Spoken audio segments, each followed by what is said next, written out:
Okay. Yesterday we went through an example of contingent consideration, and in that case it was cash contingent consideration. Now I want to go ahead and talk about a case where the contingent consideration takes the form of additional shares of equity. Okay, we have the same basic principle involved. We have to determine the expected value of the compensation when we enter into the contract, but from there are going to be two things that differ from the cash contingent consideration. Recall that when the contingent consideration took the form of cash or some other asset, we had to concern ourselves with the present value of that long-term liability, and also we had to adjust for changes in the expected value as new information arose. Under equity contingent consideration, that is not going to be the case. Again, the contingent consideration is additional shares of stock, which is an equity claim. Now, we don't take the present value of equity claims. Again, long-term liabilities, we record at present value. Equity claims, we don't record at present value.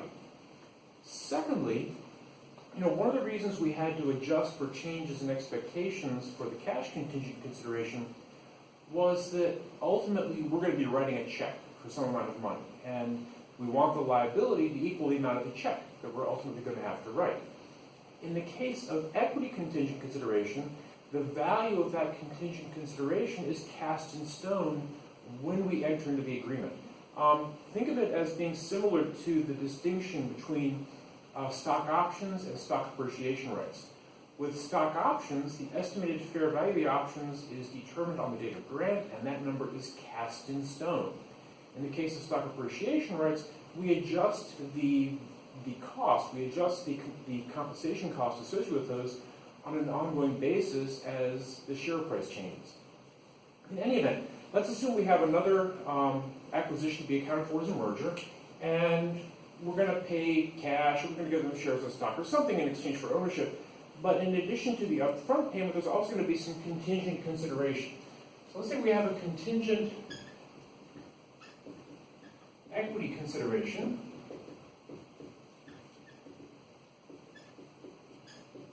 And again, it's going to be based on expected, it's based on realized growth in earnings. So 3-year earnings growth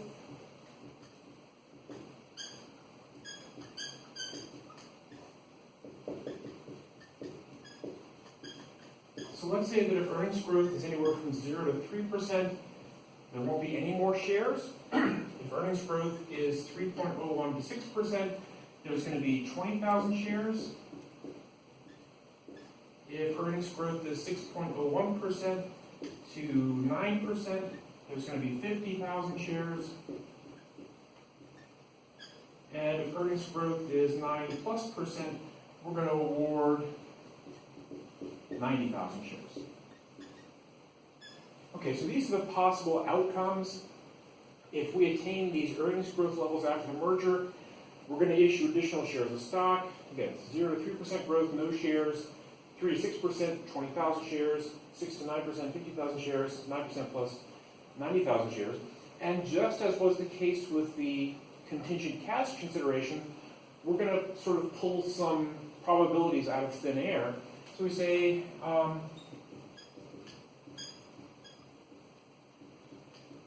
let's say the estimated likelihood of those things happening, we think there's a 30% chance that will fall within that first band, a 35% chance will fall within that second band, a 25% chance will fall within that third band, so that's 60, 70, 80, 90. 10% chance will fall within that final band. And so as before, we multiply the payout times the likelihood of that payout to get the expected value.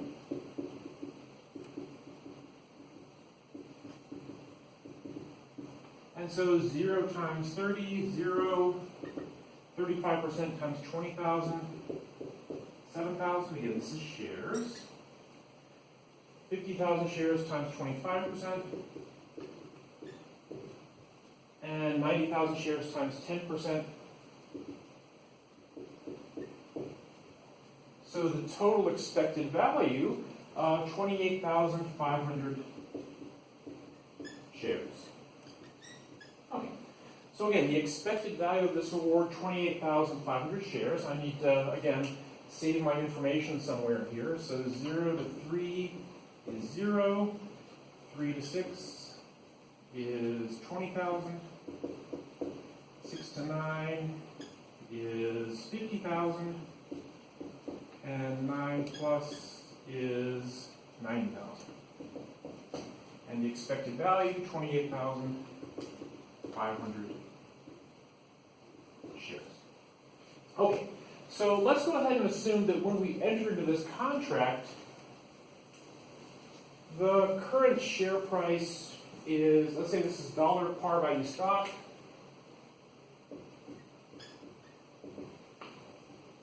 Current price, I don't know, let's say 20 bucks a share.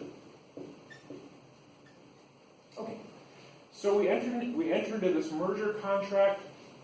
Again, we acquire all of the various net assets of the acquired firm.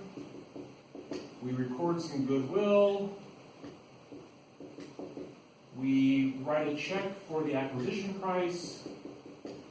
And we also create this contingent consideration. Conceptually, it's a liability. From an accounting standpoint, it's not a liability, it's an equity claim, but it, sort of conceptually say that, this is an obligation to transfer shares of stock and an obligation sort of synonymous with a liability. Not in an accounting sense, of course, but it's an obligation. Now again, this is not a liability, this is an equity claim. We're going to call this paid in capital, PIC, paid in capital, contingent consideration.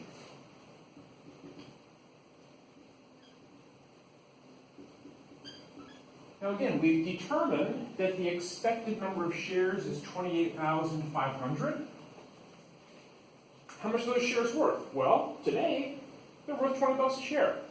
That is our best, we can't predict the future. We don't know that, 3 years down the pike, share price might be $1,000 a share, share price might be $1 per share. We don't know. What we do know is that today, these things are worth 20 bucks a piece. So that's the value we're going to attach to that contingent consideration.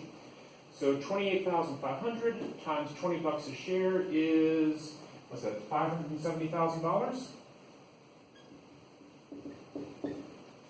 And again, that number is cast in stone. We're not going to adjust.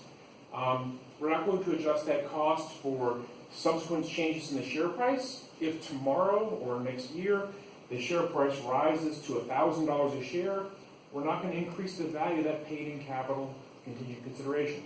Similarly, if the share price drops down to penny stock status, we're not going to reduce the paid in capital contingent consideration. That number is, in a sense, cast in stone. So let's say that, 3 years goes by and we find that, let's say we end up in this place. Let's say that actual earnings growth after 3 years is, 12%.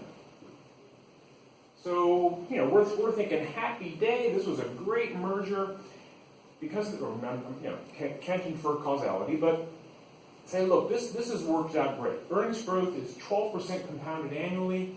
We're going to go ahead and give the previous owners a little 90,000 additional shares of stock. Now again, we've already determined that the accounting value of these shares is $570,000. So all we're going to do is take away the paid-in capital contingent consideration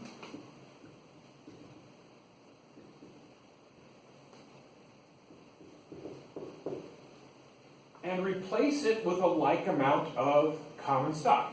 90,000 shares at a $1 par value. The remainder of that $570,000 paid in capital in excess of par. Paid in capital in excess of par, or if you prefer, additional paid in capital.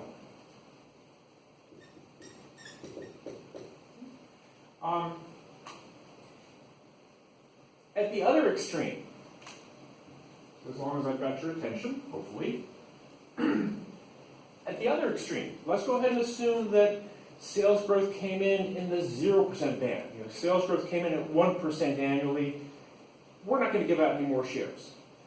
Again, we still have to do a little bit of housekeeping here because right now we've got this contingent consideration account in our, in our balance sheet. That contingent consideration is no longer a contingency.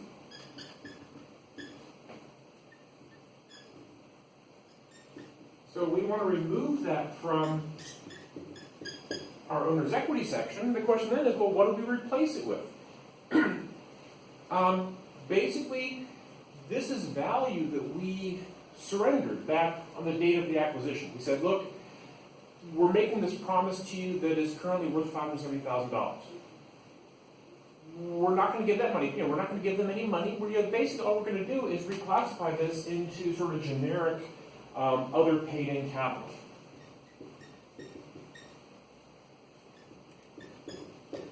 Okay. Now, if you look at most companies' 10Ks, their financial statements, in the owner's equity section, you've got common stock, perhaps preferred stock, and then below that you'll have other paid-in capital or additional paid-in capital. So this sort of falls into that miscellaneous category of additional. This isn't paid-in capital in excess of par because that implies this is money received from shareholders above and beyond the par value of the stock that they bought, but it's additional paid-in capital. Okay, so again, key points here. Unlike a cash contingent consideration, we don't worry about present values.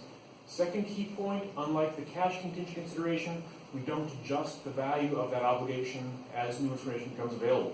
Once we establish that $570,000 contingent consideration value, that number is cast in stone, and all we have to do is, at the end of the process, we need to sort of dispose of that properly. Either issue some shares of stock or shunt the entire amount into this other paid-in capital category. Okay, sounds good.